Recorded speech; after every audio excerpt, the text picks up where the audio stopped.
वीतराग पुरुष भगवान महावीर को भक्ति वंदना। वीतरागता के महान साधक महातपस्वी युग प्रधान आचार्य श्री महाश्रमण जी को भक्ति वंदना। मुने मोक्ष कुमार जी, उपस्थित श्रावक श्राविका, ज्ञाता धर्म कथा का पहला अध्याय चल रहा है और बात आ रही है महारानी धारिणी का अप्राकृतिक दोहद। अकाल के अंदर मेघ गरजना, मेघ बरसना और सावन जैसा माहौल होना। सम्राट सैनिक ने महारानी धारिणी को आशान्वित तो कर लिया, लेकिन खुद अब चिंता में फंस गए। वैसे कैसे होगा? प्रकृति के साथ परिवर्तन कैसे लाया जा सकता है? और जब अभय कुमार आता है, अभय कुमार को सारी बात बताई जाती है और अभय कुमार ने भी अपने पिता और मगध सम्राट सैनिक को आशान्वित किया, अपने स्थान पर आया, सिंहासन पर बैठा और चिंतन मनन करने लगा। और चिंतन मनन का निष्कर्ष ये हुआ कि मानवीय शक्ति के द्वारा इसमें परिवर्तन लाना अत्यंत ही कठिन है। असंभव तो कुछ नहीं होता है। और अनेक बार ऐसी घटनाएं हुई भी, होती भी रही है। प्राचीन इतिहास में हम अनेक बार सुनते हैं। तानसेन के बारे में कहा जाता है कि तानसेन ऐसा संगीतज्ञ था कि वह अनेक प्रकार की रागे निकाल सकता था और उनमें वो भी राग थी कि वह अकाल में भी मेघ बरसा सकता था। और महाभारत का युद्ध भी आप लोगों ने देखा है। अर्जुन और कर्ण का धनुष युद्ध भी आप लोगों ने देखा है। और अग्नि की वर्षा भी करवाते थे और जल की वर्षा भी करवाते थे। तो उस समय मंत्रों की शक्ति से, वह भी एक तरह से वैसे माना जाए तो दिव्य शक्ति का ही सहारा था। उन्होंने दिव्य शक्तियों को पहले साध रखा था और जब वे प्रयोग करते थे तो अकाल में भी मौसम में परिवर्तन ले आते थे। तो अभय कुमार ने भी देखा कि मनुष्य के द्वारा तो बड़ा कठिन काम है, तो दिव्य शक्ति की ही सहायता लानी पड़ेगी। और उसका पूर्व जन्म का एक मित्र सोधर्म नामक देव था, तो उसने देखा कि मुझे उसका स्मरण करना चाहिए। वो पोषदशाला में जाकर तेले का चिंतन करने लगता है और इस चिंतन के साथ पोषदशाला में आया और क्या किया, पोषदशाला में आके पोषदशाला का प्रमार्जन किया। क्योंकि सामायिक वगैरह करते हैं, पोषद करते हैं, तो पहले स्थान को देख लेना चाहिए और अपेक्षा लोगे तो स्थान को पहुंच लेना चाहिए, पूछ लेना चाहिए। तो अभय कुमार भी पोषदशाला में आता है, स्थान का प्रमार्जन वगैरह करता है, अपना आसन वगैरह लगाता है और उसके बाद में उच्चार प्रश्रवण भूमि का प्रतिलेखन करता है। जहां आवश्यक कार्य के लिए जाना पड़ जाए तो वहां कोई हरियाली तो नहीं है, कोई कीड़ी मकोड़े तो नहीं है, कोई दूसरे समुद्री जीव तो नहीं है जो हिंसा का कारण बने।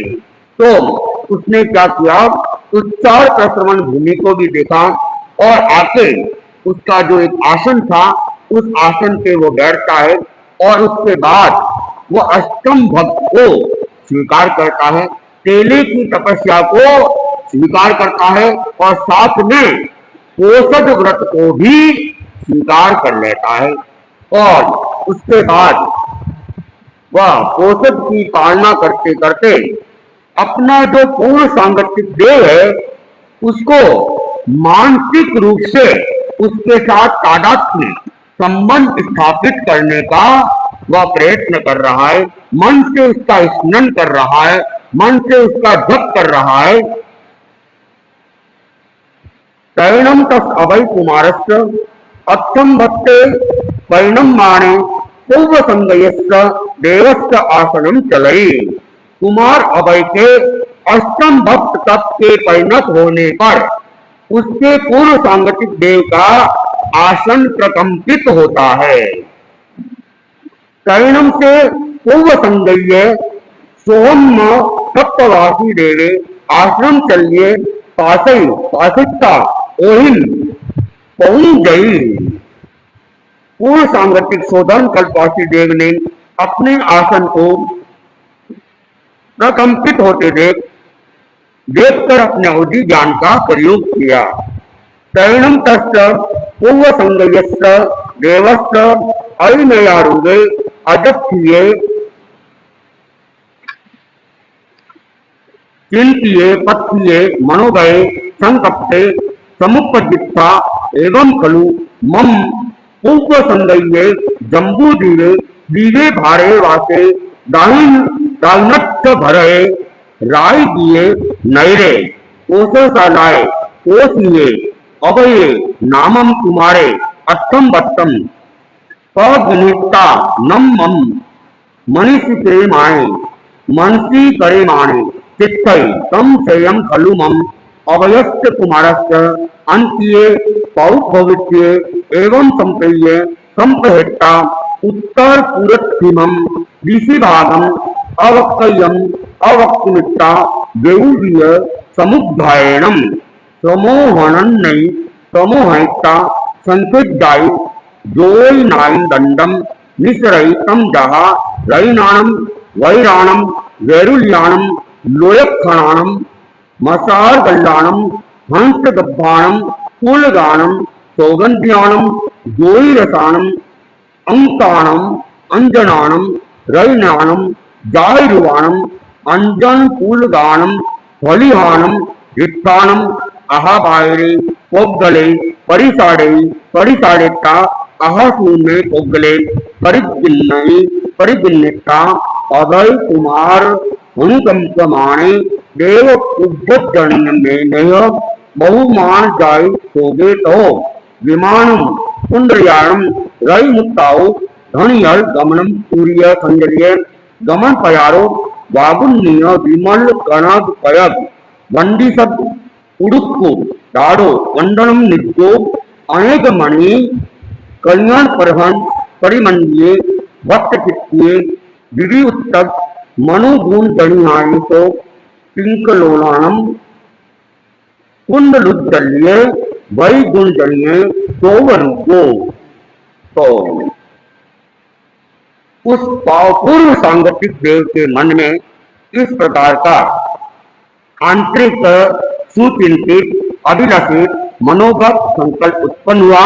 जम्बू द्वीप नाम का द्वीप भारत का दक्षिणार्ध भरत राजगिरी नाम का नगर, वहां मेरा पूर्व सांगतिक कुमार अभय कोशक सालाने कोषधिक को अष्टम भक्त स्वीकार कर मेरी सतत मानसिक स्मृति कर रहा है। तो वह जो देवता, उस देवता का आसन चलायमान हो गया। इसीलिए कहते हैं कि तप और जप ये बहुत शक्तिशाली साधन है, और तप और जप के सामने देवता को भी झुकना पड़ता है। और वे अगर दूर भी है और हम उनका स्मरण करते हैं, एकाग्रता के साथ करते हैं, तो उनके आसन भी चलायमान हो जाते हैं। और जब ये शोधन कपवासी देव का आसन चलायमान हुआ, तो फिर इसने देखा क्या बात है, मेरा आसन, देवता का आसन आसानी से चलायमान नहीं हो सकता है। कई कई दानव भी अपनी पूरी शक्ति लगा देते हैं, फिर भी उनके आसन को चलायमान वे नहीं कर सकते। लेकिन तप और जप की शक्ति इतनी होती है कि बिना प्रयत्न वह आसन चलायमान हो जाता है। तो उसने भी देखा क्या बात होगी, और तत्काल उसने क्या किया, अवधि ज्ञान से जानना चाहा कि क्या कारण बना कि मेरा आसन चलायमान हुआ। देवता जो होते हैं वह तीन ज्ञान अथवा तीन अज्ञान के धनी होते, जन्मजात ही होते। या तो ज्ञान होंगे या अज्ञान होंगे।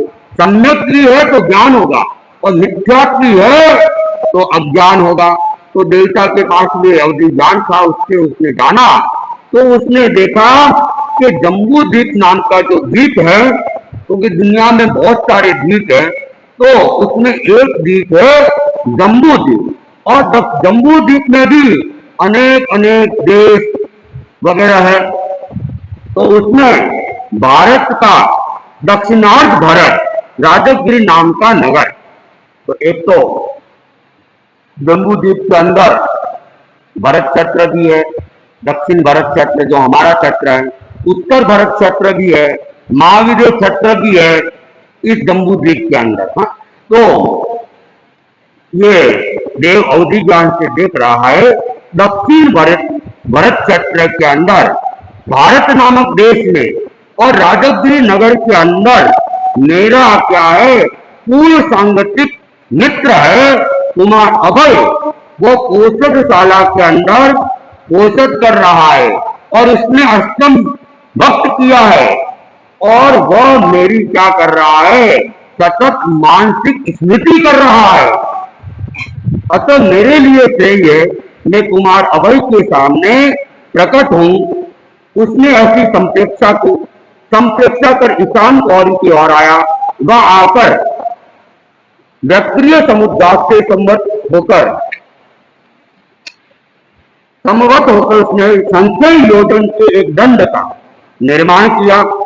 रत्न वज्र वैदूर्य लोहिताक्ष मसारगल हंसगर्भ पुल्लक सौगंधिक ज्योतिरस अंक अंजन रजत स्वर्ण अंजन पुलक स्फटिक और रिष्ट रत्नों के स्थूल स्थूल पुतलों का परिसाटन किया। परिसाटन कर सूक्ष्म सूक्ष्म पुतलों का ग्रहण किया। ग्रहण कर कुमार अभय के प्रति अनुकंपा करते हुए पूर्ण जनित स्नेह प्रीति और बहुमान के कारण शोकग्रस्त हो देव ने विमान में प्रवर पुंडरिक रत्नोत्तक नामक विमान से धरातल पर जाने की त्वरा से चलना प्रारंभ किया। वह विशुद्ध स्वर्ण के प्रतड़कों से निर्मित हिलते हुए और अवस्त्र और मुकुट के उत्कट आटोक से ढसने हो रहा था। नाना मणि मनक कनक और रत्न निकल से परिमंडित अनेक प्रकार की भागों से चित्रित सुनियुक्त और प्रमाणोपेट करगने से हर्षित हो रहा था। तो अब देवता उसने देखा कि मेरा पूर्व जन्म का मित्र अभय कुमार मेरा निरंतर स्मरण कर रहा है, तो मेरे लिए यही सही है कि मैं वहां पे जाऊं। तो उसने जाने का एक संकल्प संजोया और ये संकल्प करके वह कहाँ आता है ईशान कोण के अंदर आता है।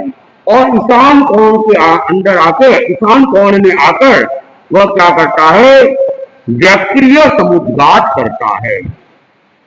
समुद्घात क्या होता है? समुद्घात कभी किया? समुद्घात आप लोगों ने? हाँ, कभी नहीं किया? हाँ,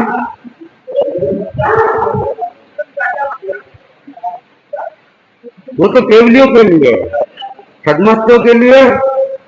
आपने नहीं किया कभी? हाँ, समुद्घात कभी किया या नहीं किया? हाँ, चलो, समुद्घात का मतलब है 3 अक्षरों से बना हुआ है सम उद और घात। सम का मतलब है एक ही भाव हो जाना, उद का अर्थ है प्रबलता के साथ और घात के अर्थ है जाना। तो सामूहिक रूप से बलपूर्वक आत्मा प्रदेशों को शरीर से जो बाहर निकाला जाता है या इधर उधर प्रक्षेपण किया जाता है या स्वयं पुतलों का निर्जन किया जाता है उसे समुद्घात कहते हैं। तो एक तो आत्मा प्रदेशों का बाहर निकालना, दूसरा इधर उधर आत्मा प्रदेशों को भेजना या कर्मों की निर्जरा करना, ये समुद्घात से तीन बातें हो सकती है। और समुद्घात के कितने प्रकार है? 7 प्रकार है। कितने? 7 प्रकार है। वेदना, कसाय, मारणांतिक, वैक्रिय, आहारक, तेजस और केवली समुद्घात। तो इसमें से 7 में से जो केवली समुद्घात है वो तो केवली भगवान ही कर सकते हैं, लेकिन 6 समुद्घात सदमस्त व्यक्ति कर सकते हैं। हम क्या है, केवली है कि सदमस्त है? सदमस्त है ना, तो 6 समुद्घात तो हम कर सकते हैं। नहीं होता है? भगवंती भाई कह रहे नहीं होता है, ऐसा नहीं है। नहीं, ऐसी बात नहीं है। ऐसा है, जो 6 समुद्घात है वो सदमस्त व्यक्ति कर सकते हैं, तो हम भी सदमस्त हैं और हम भी कुछ कुछ समुद्घात करते हैं, होते हैं, हो जाते हैं। कैसे? मान लो हम चल रहे हैं और चलते चलते पीछे से एक बाइक आई और जोर से हमारे से टक्कर लगा दी, हम गिर गए, चोट भी आई, खून भी आया, चक्कर सा भी आने लग गया, आंखों के आगे अंधियारी भी छा गई। क्या हुआ? हमें भयंकर वेदना हुई। उस समय हमारे वेदना के उद्गल क्या है? आत्मा प्रदेश क्या है? एकदम बाहर निकलते। तो ये वेदना, वेदना समुद्घात है। और मान लो हमारे शरीर में कोई घाव हुआ है और हम डॉक्टर के पास गए, हमें क्या करानी है? ड्रेसिंग करानी है। डॉक्टर आया और जहां घाव है उसके पास में उसने हाथ पकड़ा, उसने घाव को छेड़ा नहीं है, लेकिन फिर भी हमें एकदम भयंकर वेदना होती है, एक कंपी छूट जाती है। होती है ना? कभी अनुभव किया होगा किसी दूसरे ने तो।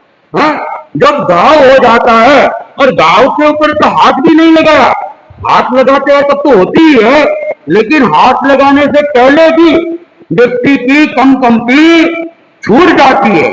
तो हाथ लगाते समय, ड्रेसिंग करते समय जो भयंकर वेदना की अनुभूति हमें हो रही है वह क्या है? वेदना समुद्घात ही है। और दूसरी बात, एक व्यक्ति क्रोध से लाल पीला हो गया, उसके चेहरे के हाव भाव एकदम तीव्र हो गए, देखने वाला भी घबरा रहा। तो ये क्या है? कसाई समुद्घात है। हमारे आत्मा प्रदेश, कसायों की आत्मा प्रदेश बाहर निकल रहे हैं। तो ये भी हमारे कभी भी हो सकते हैं। वेदना का समुद्घात भी हमारे कभी भी हो सकता है। तीव्र बुखार है, 105-4-5 डिग्री का बुखार है, हमारे अंदर से भयंकर वेदना को हम अनुभव कर रहे हैं, तो वेदना समुद्घात उस समय भी हो जाता है। हमारे आत्म प्रदेश इधर उधर होने लगते हैं, बाहर निकलने लगते हैं। और मारणांतिक समुद्घात, मृत्यु जैसा अगर कष्ट होता है या मृत्यु के समय का, 2 बातें, एक तो आदमी बहुत ज्यादा बीमार है या एक्सीडेंट हो गया है और उसे लग रहा है मृत्यु होने वाली है, तो उस समय भी आत्मा प्रदेश बाहर निकलते हैं। तो मृत्यु जैसा अनुभव करना भी या मृत्यु के समय हमारे आत्मा प्रदेश बाहर निकलना, कहते हैं कि मृत्यु के समय आत्मा प्रदेश 2 प्रकार से बाहर निकलते हैं। एक तो बंदूक की गोली की तरह और दूसरा कीड़ीमार की तरह। बंदूक की गोली अर्थात सीधा यहां से आत्म प्रदेश निकले एक साथ निकले, पहले तो एक साथ इकट्ठे हो जाए और एक साथ निकल के सीधे जहां जाना होता है वहां पहुंच जाते झटके के साथ। उसको ज्यादा वेदना की अनुभूति नहीं होती है, थोड़ी बहुत तो होगी होगी, मानसिक तो होनी है, लेकिन एक होती है कीड़ीमाल की तरह आत्म प्रदेश धीरे धीरे धीरे धीरे नहीं निकलते, धीरे धीरे वो बड़ा तड़पते तड़पते मृत्यु को प्राप्त करता है। तब क्या करते आत्म प्रदेश निकलना चालू होता है और निकलते निकलते जैसे कीड़ी का नाल होता है वैसे ही आत्म प्रदेश जिस स्थान पे उसको जन्म लेना होता है यहां से वो वहां तक, और जब उस स्थान पे पहुंचता है तब यहां से वो शरीर को छोड़ता है और फिर वो धीरे धीरे धीरे धीरे वहां जाके एकत्रित हो जाते हैं। तो उस समय भयंकर वेदना होना यह है मानसिक समुद्रघात। तो ये तीन तो सामान्यतया किसी भी मनुष्य के हो सकता है, किसी भी मनुष्य के हो सकता है। और व्यक्तिगत समुद्रघात है वह समुद्रघात देवता नारकी के होते रहते हैं। मनुष्य और तिर्यन संगी पंचेंद्रिय, संगी मनुष्य और संगी तिर्यन पंचेंद्रिय इनके पास भी व्यक्तिय लब्धि होती है तो वे व्यक्तिय शरीर धारण कर सकते हैं, बना सकते हैं, है? तो वे जब विक्रिया उत्पन्न करते हैं उसको व्यक्तिय समुद्रघात कहते हैं। इनके अलावा क्या व्यक्तिय समुद्रघात कोई कर सकता है? संगी मनुष्य, संगी तिर्यन, देवता और नारकी, इनके अलावा कोई कर सकता है क्या?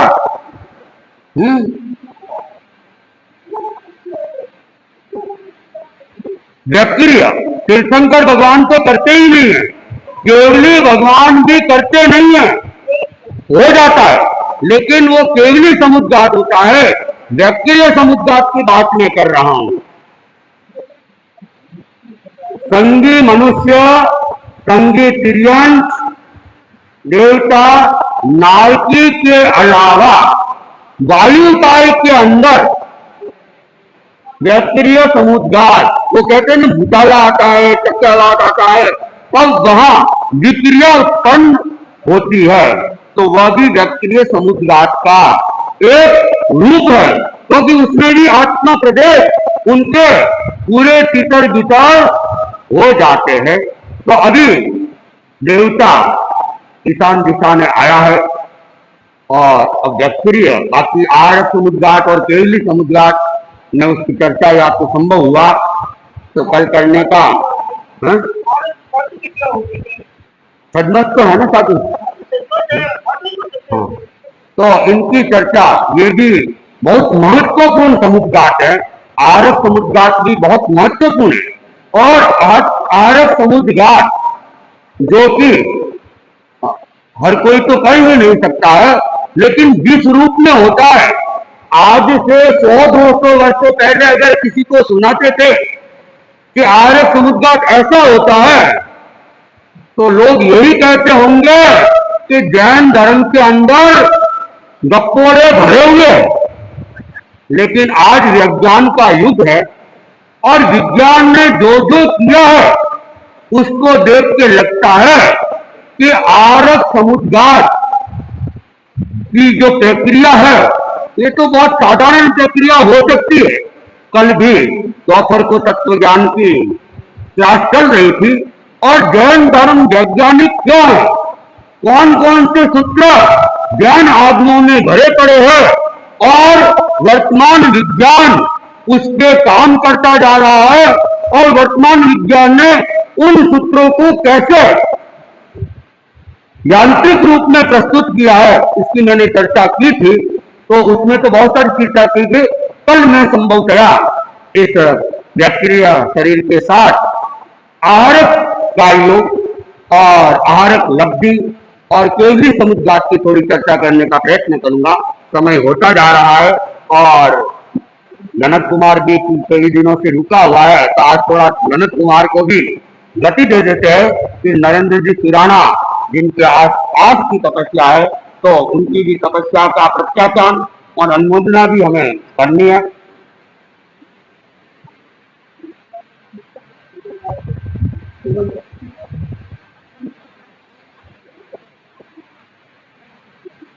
कहाँ पे चल रहे थे? हाँ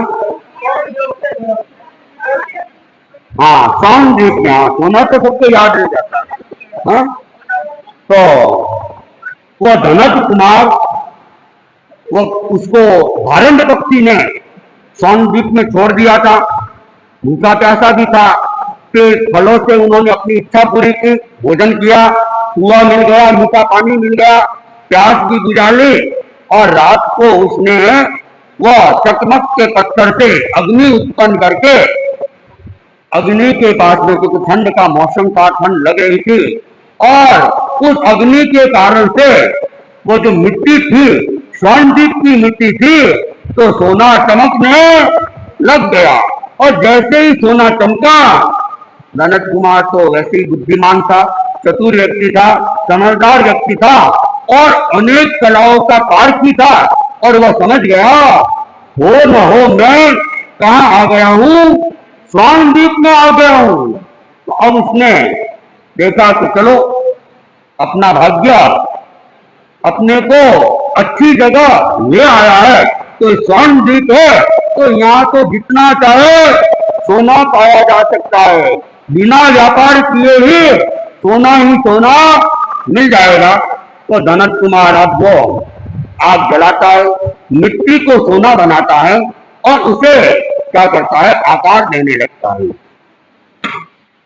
ईटे सोने की, ईटे सोने की, धनट बनाता जाता, ईटे सोने की, मन में मौज मनाता, ईटे सोने की, अपना नाम गुप्त अंकित कर, दो दो ईंटों का जोड़ा धर, अपना नाम गुप्त अंकित कर, दो दो ईंटों का जोड़ा धर, ढेर लगाता जाता ईंटे सोने की, ढेर लगाता जाता ईंटे सोने की, करता भ्रमण गुफा में आता, मूल्यवान मणि कहता पाता, करता भ्रमण गुफा में आता, मूल्यवान मणि कहता पाता, उन्हें उठा कर लाता ईंटे सोने की, उन्हें उठा कर लाता ईंटे सोने की, धनक बनाता जाता ईंटे सोने की।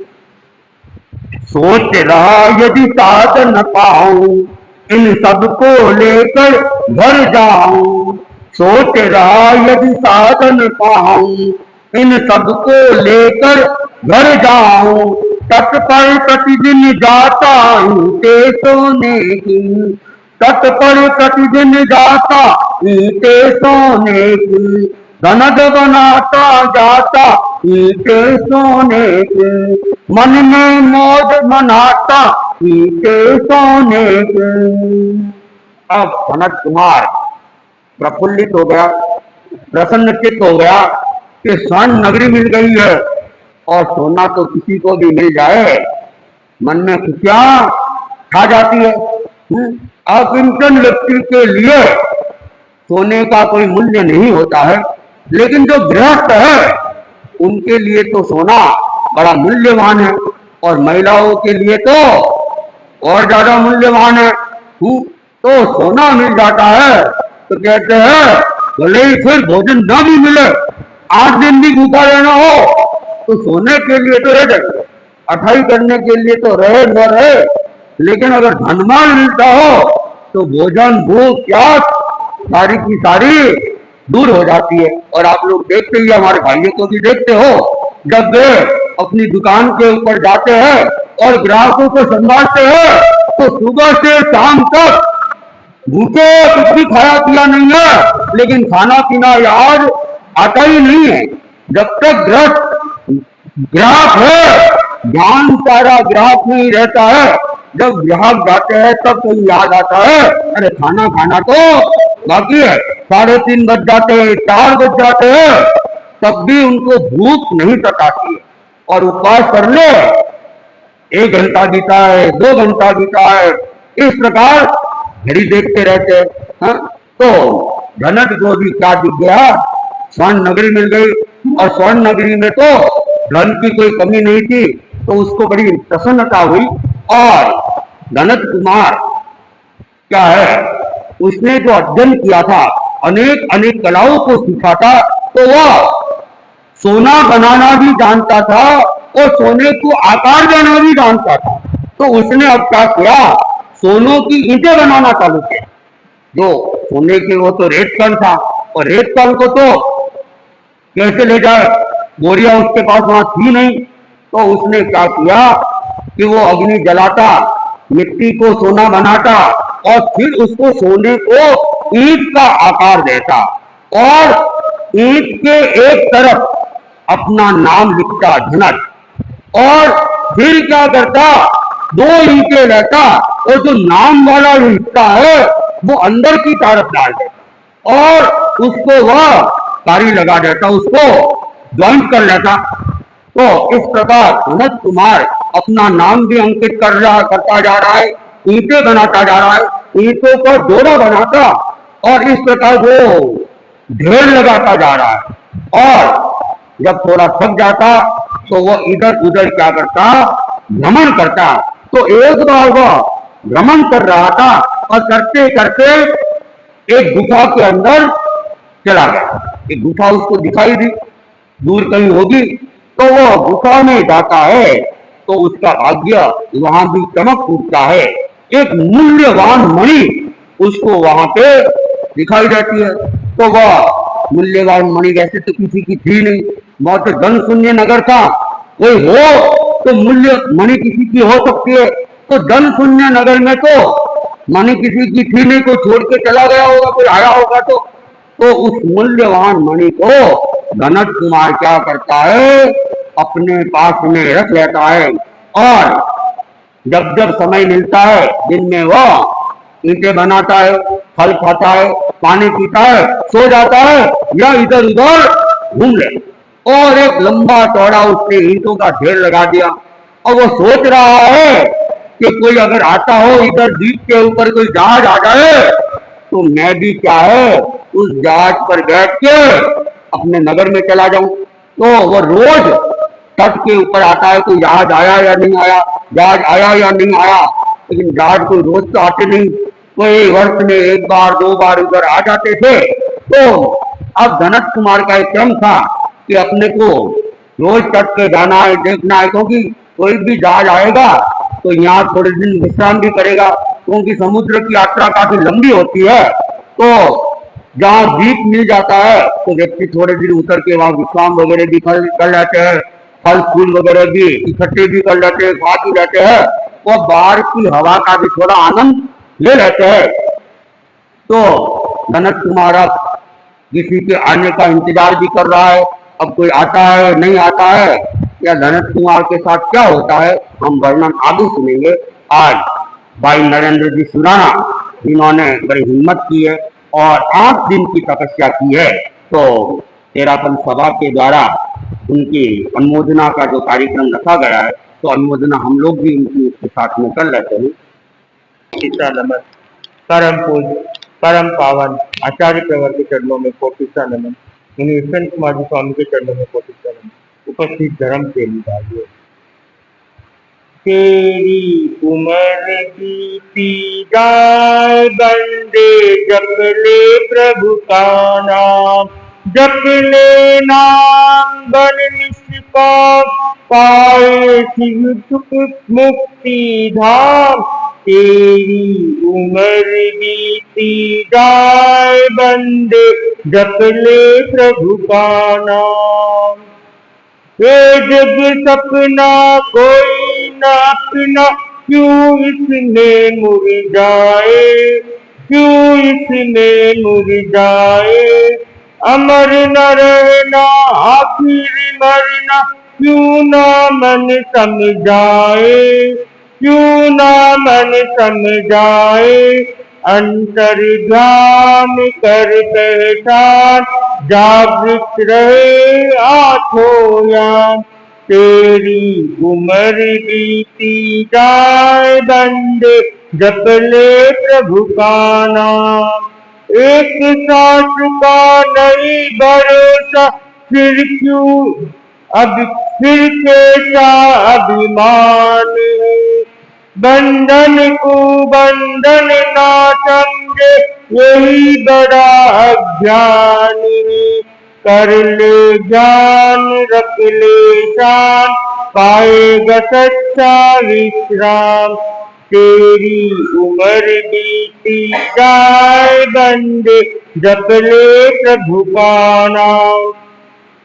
संजय सतगुरु वाणी का तू अमृत प्याला पी ले रे, खेले खुशबू सदियों तक तू ऐसा जीवन जी ले रे। बन गुणवान हो कल्याण, जागे भीतर वाला राम। तेरी उम्र बीती जाए बंदे, जप ले प्रभु का नाम।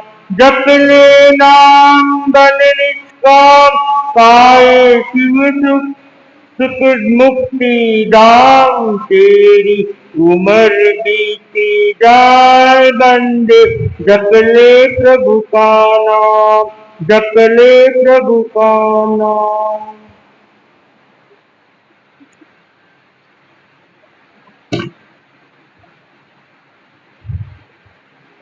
अपनी बात चल रही थी भरत और सुंदरी।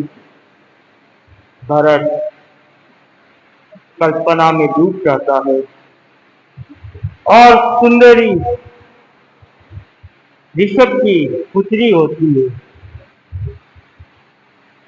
और बाहुबली और सुंदरी ऋषभ के पुत्र पुत्री होते हैं। और एक बार भरत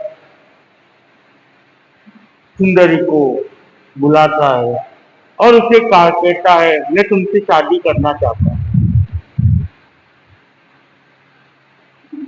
ऋषभ देव के समय में भाई बहन शादी करते ही थे और उसके बाद वो शादी का कर्म टूट गया भाई बहन।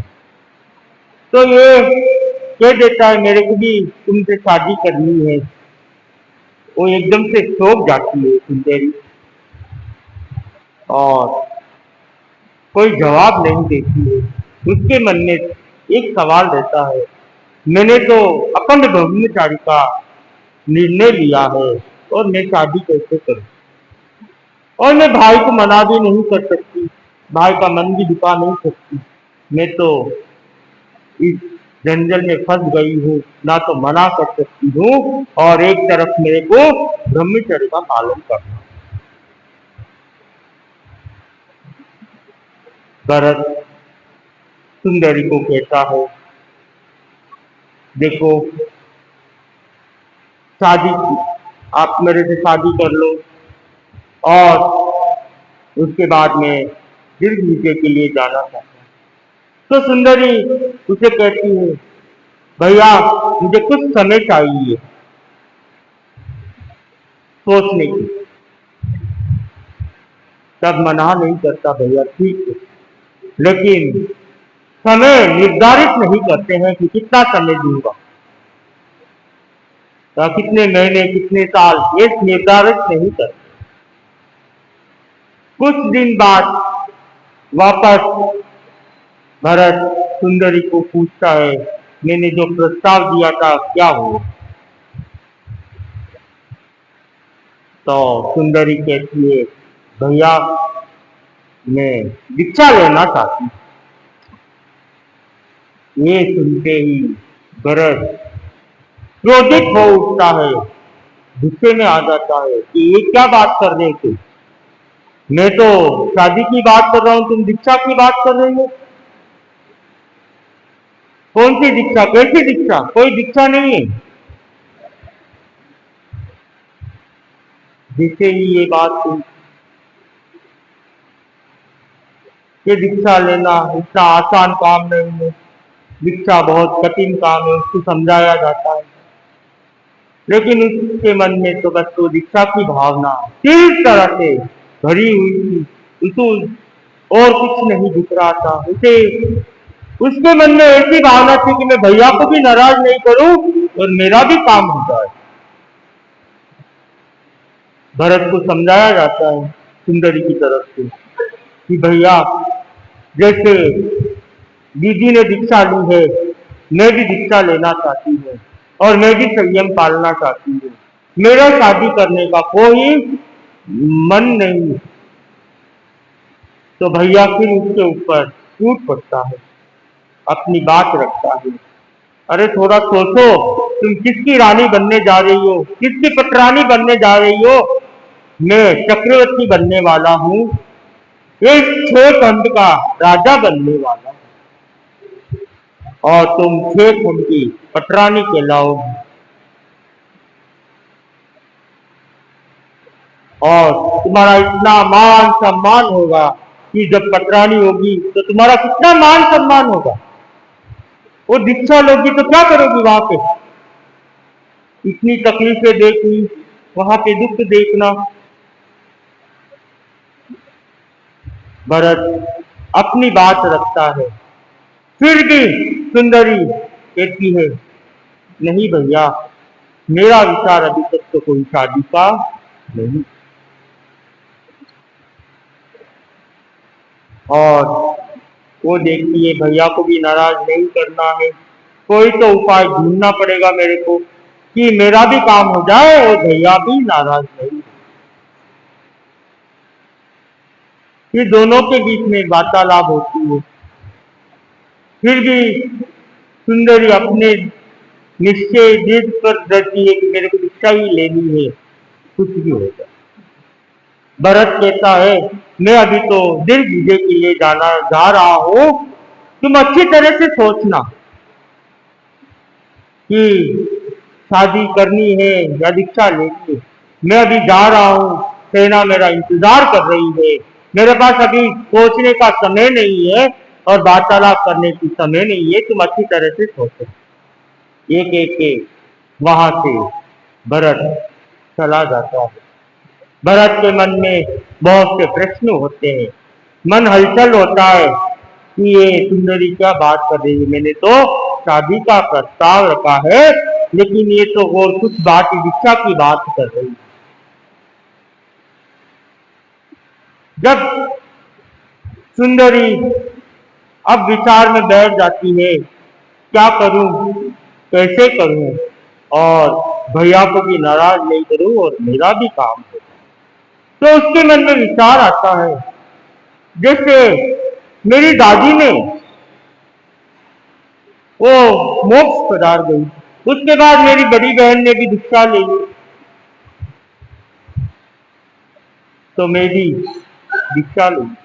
बस कुछ भी हो जाए, मेरे को भी दीक्षा ही लेनी है और आगे बढ़ना है, पीछे नहीं मुड़ना। बहुत से प्रश्न उसके मन में हलचला रहे थे और भरत एक प्रश्न उसे भी पूछता है कि दीक्षा लोगे, कितनी कठिनाई आएगी और तुम इतना सौंदर्य भरा हुआ कि पूरी धरती का सौंदर्य उस सुंदरी में ही होता है, इतना सौंदर्य रूप है तुम्हारा, तुम्हें देखने के लिए तो देवता भी तरसते हैं और तुम दीक्षा लेके करोगी क्या? तब वो सुंदरी कहती है, मैंने अपने आप को खूब संतोला है, मैंने समुद्र की गहराई तक गई हूं और उसके बाद मैंने ये दृढ़ संकल्प किया है दीक्षा का।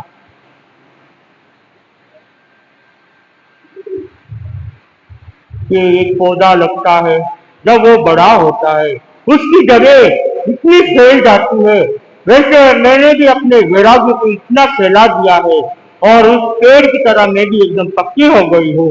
उस समुद्र की उस समुन्द्र की डूबने के बाद वो किनारा ढूंढ चुकी हूं मैं, और मुझे तो बस भिक्षा ही लेनी। ये बात उसके मन में, भरत के मन में खटती नहीं, सुहाती नहीं ये बात उसको। वो भरत कह के चला जाता है, मैं तो अभी जा रहा हूं, मैं आने तक मेरा इंतजार करना, उस इतने में इसका मन बदल जाएगा, तो थोड़े दिन जाके आओ, इतने में इसका मन बदल जाएगा। अब वो दादी बहन को याद करते करते वो वैराग्य भावना को और खुश करती चली जाती है। और यहाँ पे कम से कम 7,000 वर्ष तक भरत युद्ध के लिए बाहर चला जाता है, और यहाँ पे ये अपने आप को अपने कमरे में रह के आइंदिल तक की तपस्या करने लग जाती है। 7,000 वर्ष तक वो आइंदिल का तप करती है। उसका शरीर पूरा मुर्दा जाता है, खाली हड्डियां रह जाती है शरीर में, और कुछ नहीं रहता। जैसे ही भरत पहुंचता है कमरे के बाहर, दरवाजा खोलता है, उसकी हड्डियां देख के चौंक जाता है। ये क्या देख रहा हूं? सुंदरी, तुम्हें क्या हुआ? क्या रोग लगा है? समाचार भेज देते, तुम्हारा उपचार करा देते, तुमने उपचार कराया क्यों नहीं? बहुत से सारे प्रश्न एक साथ पूछना भरत चालू कर देता। और सुंदरी सुन रही है बैठे बैठे कि भरत अपने प्रश्नों पे प्रश्न, प्रश्नों पे प्रश्न, मेरे को पहले बीच में ही आ जाता, कोई उपचार में वहां से बैठ के करवा देता, कौन सी बीमारी लग गई है, ऐसे प्रश्न किया जा रहा है भरत। लेकिन सुंदरी सुनती है, पूरी बात सुनने के बाद वो कहती है, भैया मेरे कोई बीमारी नहीं लगी है, मेरे तो तपस्या चल रही है, 7 साल से मैं तो आइंदी तप कर रही हूँ। एकदम से चौंक जाता है भरत। 7 साल से आइंदी तप क्यों, किस लिए? तो कहा जाता है, सुंदरी कहती है, भैया मेरे को तो भिक्षा ले ली है, और मुझे तो इस पद से आगे बढ़ना। फिर एक बार भरत को क्रोधित हो जाता है। क्रोधित होने के बाद उसके मन में वापस सवाल उठ जाते हैं, लेकिन उसकी हालत देखिए, एक बार वहां से चला जाता है।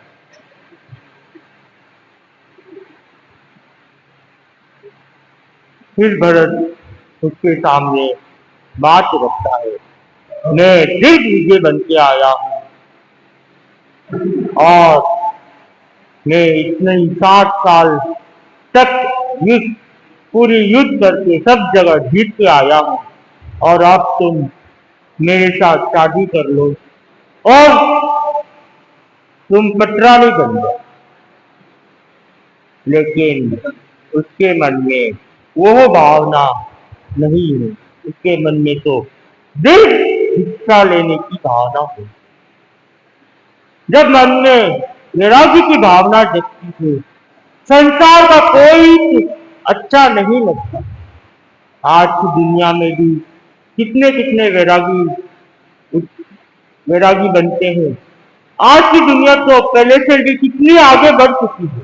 आज की दुनिया में इतना छकाछौल, और सिटियों में तो कुछ पूछो ही मत, रात के 12 ने 2 कब कटती है वो भी पता नहीं चलता है। फिर भी उन स्थितियों में रहते भी उनका मन वैराग्य की तरफ बढ़ता है, अपने कल्याण के लिए बढ़ता है, अपने लिए जीना चाहता है। तब वो दीक्षा की भावना लेके अपने गुरु के पास पहुंच जाते हैं।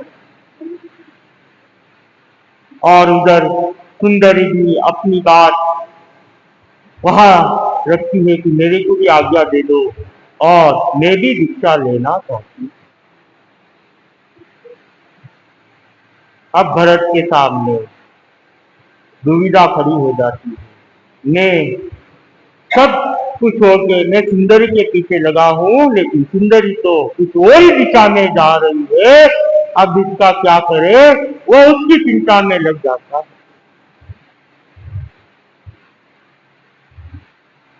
और इधर सुंदरी अपनी तपस्या में लीन रहती है, अपने वैराग्य भावना को और आगे पुश करती जाती है। अब आगे सुनेंगे क्या होता है, क्या आज्ञा मिलती है नहीं मिलती है। अपनी बात चल रही थी गुरुदेव के जाने के पास, और मेरा तलाक का काम भी हो चुका था, और मुनि प्रकाश कुमार जी स्वामी ज्योतिष के बहुत बड़े ज्ञानी थे, तो उन्होंने मुहूर्त निकाला फरवरी 19 तारीख का, जब गुरुदेव उस दिन कर्नाटक में शंकेश्वर गांव थे, वहां विराज रहे। अब हमने वो मैप में देखा, गुरुदेव तो वहां विराज रहे, छोटा सा गांव है, और कहाँ ढूंढेंगे, कैसे ढूंढेंगे। मैंने घर के पिताजी को फोन किया, पापा को फोन किया, तो पापा ने कहा तू एक बार बॉम्बे पहुंच जाओ, बॉम्बे से मैं तुम्हारी व्यवस्था कर देता हूँ, कहाँ तक तुमको आना है, हम यहाँ से डायरेक्ट वहां पहुंच जाएंगे। और मेरे बॉम्बे की टिकट उसी, मेरे को तो अगले दिन ही रवाना होना था, टिकट मिल नहीं रहे थे, तो मैं यहाँ से सूरत चला गया, मासी के आरोप के अगले दिन बॉम्बे पहुंच। और पिताजी ने बड़े पापा को बॉम्बे रहते, उनको भी कह दिया आप ही आ जाना, तो बड़ी मम्मी, बड़े पापा और मेरा टिकट साथ में करवा दिया, और हम सब लगभग बल्लारी के आसपास पहुंच गए। और उधर से पापा दूसरी ट्रेन में वो वहां से पहुंचे, 10-10 मिनट का फर्क था तीनों का, और उनसे और एक ट्रेन में बड़े पापा आने वाले थे, हम 7 जने हो गए। वहां सब वही मिले, वहां मिलने के बाद टैक्सी करके गुरुदेव के वहां पहुंचे। मुनि प्रकाश कुमार जी स्वामी ने कहा था गुरुदेव की सेवा 2 से 3 के बीच में करना, और दिन तो पूरा दिन अच्छा ही है, बीच में करो तो कोई बात नहीं, ये टाइम बहुत अच्छा रहे। उन्होंने एक लेटर भी दिया था, वो लेटर लेके जाके, तो हमारे बात वहां हो गई थी स्टेशन पे ही सबके कि ये लेटर गुरुदेव को देना है, और 2 और 3 के बीच में सेवा करने का भाव है, और लेटर भी 2 और 3 के बीच में ही देने का विचार। लेकिन जैसे ही हम वहां पहुंचे, प्रवचन खत्म हो गया था, गुरुदेव का आहार पानी भी हो गया था, गुरुदेव विराज रहे थे और कोई नहीं था। तो पापा ने कहा चलो दर्शन कर लेते, आए हुए हैं, खाली भी है, अब दर्शन कर लेते, फिर भीड़ आ जाएगी। तो हम चले गए, तो पापा ने लेटर उसी समय गुरुदेव को निवेदन कर दिया। गुरुदेव ने कीर्ति मुनि को बुलाया और बातचीत की, कि गुरुदेव ने फरमाया आप कीर्ति मुनि की सेवा करो। कीर्ति मुनि के पास गए, पहले तो पापा मम्मी से बात की,